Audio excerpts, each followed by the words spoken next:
Seizure Solutions, inside the Northwestern Medicine First Seizure Clinic, today on Better Edge, a Northwestern Medicine podcast for physicians.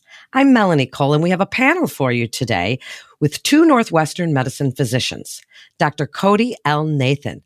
He's an assistant professor of neurology, and Dr. Stephen VanHaerents. He's an associate professor of neurology and medical education.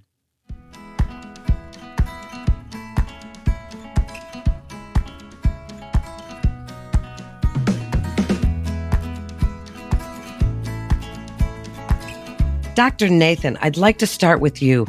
Please discuss the challenges faced by both patients and healthcare providers when dealing with first-time seizures.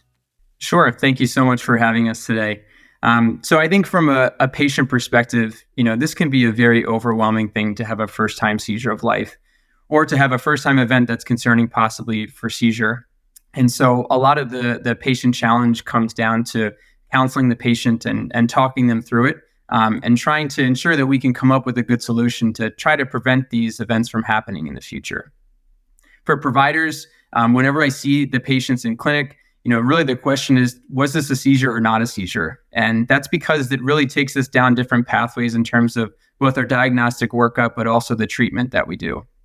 Especially when these patients present to the emergency room, one of the most challenging parts is the time it can take to get a really extensive history from these patients. It requires oftentimes nuanced questions to find out, was this a seizure or not? It can also take time in order to figure out maybe they've actually had seizures in the past that they weren't aware were actually seizures. A lot of times when people think of seizures, they think of the big tonic-clonic seizures or the grand mal seizures. That's what they've seen in Hollywood, on the movies, things like that. But seizures can be a lot more subtle and nuanced than that. And people can have seizures where they don't actually lose awareness, but just feel a subjective sensation. And they may not offer that initially in a history when they're coming in with their first-time convulsions, so to speak.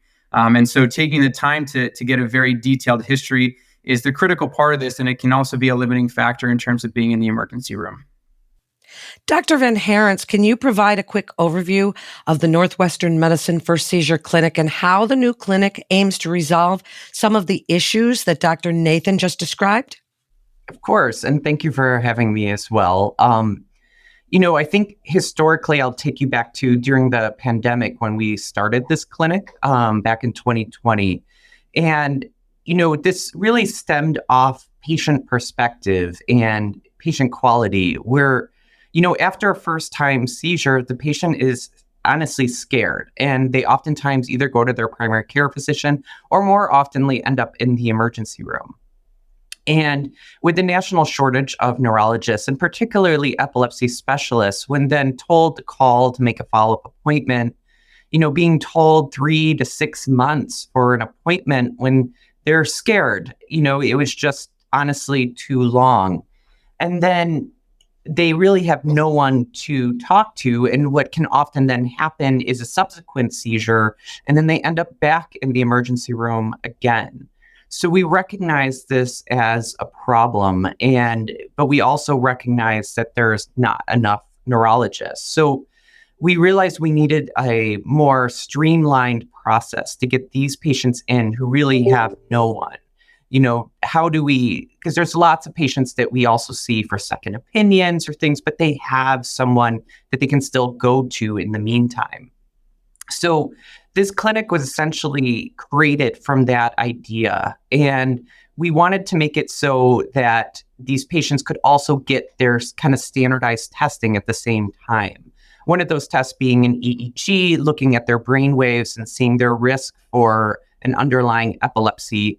And so they would get an EEG, and then they could get their blood work if needed, and a clinic appointment all in the same day. And so it kind of expedited all the workup and things that they needed so they could get answers and potentially treatment sooner than later. Dr. Nathan, as Dr. VanHaerents just said, it's a very comprehensive approach. Can you tell us a little bit about the multidisciplinary approach that's used at your clinic, why that's so important for these patients? Absolutely. having a first-time seizure, again, can be very distressing. And it all really comes down to, again, figuring out whether or not this was a seizure or not. And oftentimes we'll rely on ancillary testing in order to assess somebody's risk for subsequent seizure. And so having this multidisciplinary approach where it starts right in the emergency room, with them evaluating and deciding whether or not this is an appropriate patient for our clinic. It then comes down to the schedulers and making sure that we can get the patients appropriately scheduled within a rapid time frame. And then having a designated epileptologist to take a thorough history, it is critical to the diagnosis ultimately. By having that information, especially the routine EEG on the same day that we're actually seeing the patient, knowing that that data has been evaluated and interpreted, and having it available for us to interpret personally as well, can be monumental in terms of making the diagnosis. A quarter or so of patients may have an abnormal routine EEG essentially. And just seeing that information alone can help us decide whether they have a diagnosis of epilepsy, or it may tell us that there's something abnormal that's going on in the brain that may warrant additional ancillary testing, like a longer-term EEG or even a stay in the epilepsy monitoring unit. So having that on the same day is critical. Additionally, sometimes patients will already come with some sort of head imaging, whether that's a CT scan in the emergency room or sometimes an MRI of the brain from outside providers or in the emergency room. And again, having access to that information can also be critical to discern somebody's underlying risk of epilepsy and subsequent seizures. And then ultimately using those decisions to create a model where we have rapid testing that may follow up if needed, and then expedited outpatient follow-up, whether that be with ourselves or with one of the advanced practice providers if needed. It really takes a whole team approach, and it takes a very organized model of expedited testing and history to make sure that we can get patients a timely diagnosis and decide on treatment. And I would just add on to that too, we're lucky we're in a system with such wide-ranging expert care. Because even though the clinic is designed for first-time seizures, as Cody or Dr. Nathan was saying, that there is a complexity, and sometimes we find that they're not seizures, and maybe they actually have a cardiac underlying etiology and need to actually see a cardiologist, or that we find that it's an autonomic issue and their blood pressure is dropping, and then they're actually fainting. And so, taking this piece and getting the testing that they need, sometimes we're ruling out epilepsy and getting them on the right path as well. So it is a multidisciplinary approach, but I think the real uniqueness of the clinic is really just getting that workup expedited so that they start getting answers. Thank you both. And Dr. VanHaerents, as you're both telling us about the unique approach that the clinic brings to diagnosing and treating seizure patients, what are some of the most promising and exciting novel treatments for seizures and epilepsy that have emerged in recent years? Please discuss diet, medical intervention, anything that you'd like that you really feel is exciting right now. Well, there's a lot that's very exciting. For a first-time seizure, we often aren't pulling these things out of our, bag, if you will. But sometimes we do. Sometimes, for instance, we'll see first-time seizures in an add-on clinic I had just this January, and the patient ended up having an autoimmune encephalitis. And so I have initiated immunotherapy for that patient's seizures. But that is not, I don't want to start thinking that is a common case. But yes, we do have a diet clinic here at Northwestern as well, which is very beneficial to certain patients, especially those with certain genetic etiologies. And we do have genetic testing available. We have a comprehensive epilepsy genetics clinic as well. And we also do surgery and neuromodulation. But I would like to think of this clinic more as like the initial kind of triage. Like, was it a seizure? Did they have recurrent seizures? Do they have epilepsy? And then determining, is it going to be medically refractory, and potentially sending them in the direction that they need to go. Dr. Nathan, do you have any success stories or patient outcomes that you'd like to share? So many. I can think of a patient in particular who came to the clinic. It was a first seizure evaluation. She had a first-time convulsion, which was very distressing to the patient as well as the family. And in taking a more thorough and nuanced history, it turned out that the patient was having episodes of recurrent deja vu and feelings of panic. that for many, many years of her life had been diagnosed as an underlying psychiatric condition, was treated with anti-anxiety medications, but the symptoms were refractory. And as it turned out, these were actually very small focal seizures that were happening throughout her life, and then ultimately culminated with a convulsion.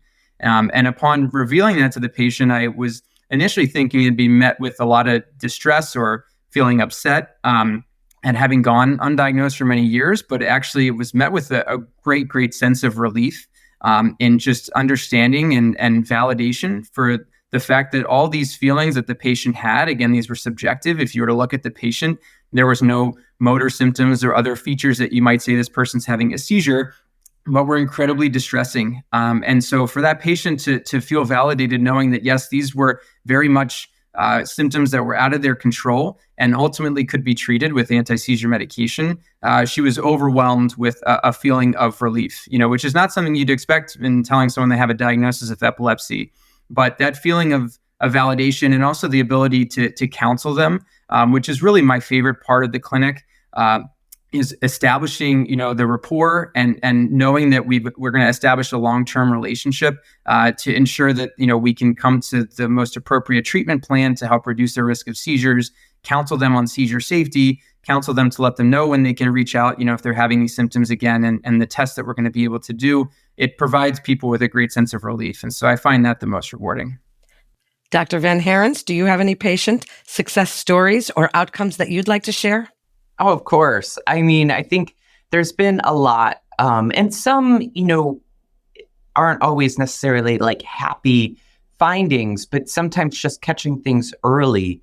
Like, I'll think of when we first started the clinic, one of the earlier patients, really within the first 2 months, we did find a brain tumor that she had. But she's subsequently had it resected. It's very early, and she has not had any further growth and remains seizure-free. So it ended up being a very good outcome. But, the initial consultation was pretty devastating for her. But that's the thing with the expediting of the clinic and getting these results early, you can make a very impactful change. But as Dr. Nathan was bringing up too, definitely have seen patients who thought that they just had fainting and maybe they just were clumsy with jerks and dropping things. And then you get that EEG and they've had epilepsy really their whole life. And getting them that diagnosis, putting them on treatment and, getting their life back to normal so they can live a normal, happy life. It's very rewarding. Thank you both for sharing those with us. And Dr. Nathan, how do you envision the future growth and development of the clinic? Absolutely. So, I'm very interested in quality improvement, and I'm grateful that Dr. VanHaerents brought me along, in order to take part in this clinic, because I think the key to this clinic is structure. And in terms of growth and development, it's seeing how we can roll this out, not just at our downtown Chicago location, but to other regional hospitals. And I think it comes down to this structure where we're able to have a very regimented style of referrals, as well as same-day EEG and expedited evaluation, by an epileptologist. And so I think by using this model and making it reproducible so that other regional hospitals are able to take this model and institute that as well, it's just going to allow for more care and sort of a wider net of patients, where we can see there's a huge demand for this patient population. When we looked back at some of the numbers of patients from 2021 to 2022, around the time that it was first established, we found that the show rate of this clinic was nearly 90%. And we do this clinic on 1/2 day a week, and with 4 spots in each clinic day. And you can imagine that with such a high show rate, there's clearly a demand for this. And it's not just here at the downtown location; it's other locations. And I've had people travel over an hour and a half, 2 hours just to be seen in this clinic because they're that desperate to be evaluated quickly and by an expert. And so if there's a way that we can cut down on that travel time for patients and create a bigger catch-all, I really think that that's an opportunity for growth. Dr. VanHaerents, as a final thought, what advice would you give to other hospitals and health systems managing first-time seizure patients, and what would you like them to know about the Northwestern Medicine First Seizure Clinic? Great question. And I think ultimately, when this was started, is that just building onto what Dr. Nathan said, it was never meant to be an isolated clinic. We always meant to expand it into the community. Because when we talk about, physician shortage, neurologist shortage, we're in a downtown urban area. As you move out, that shortage becomes exponentially higher. And so I would say to those hospitals that, to use this kind of regimented, structured model that expedites things quickly. And, what I think will be in future directions is, especially in areas where there really just isn't a neurologist, to start utilizing more, with the pandemic, we've become a lot more comfortable using video, for instance, like we're talking right now. And so seeing integration of telemedicine as well into some communities who really have maybe no neurologists on hand at all, and getting an epilepsy specialist's opinion early, I think would just be really monumental for helping those patients in those communities. Thank you both so much for joining us today. And to refer your patient or for more information, please visit our website at breakthroughsforphysicians.nm.org/neuro to get connected with one of our providers. That concludes today's episode of Better Edge, a Northwestern medicine podcast for physicians. I'm Melanie Cole. Thanks so much for joining us today.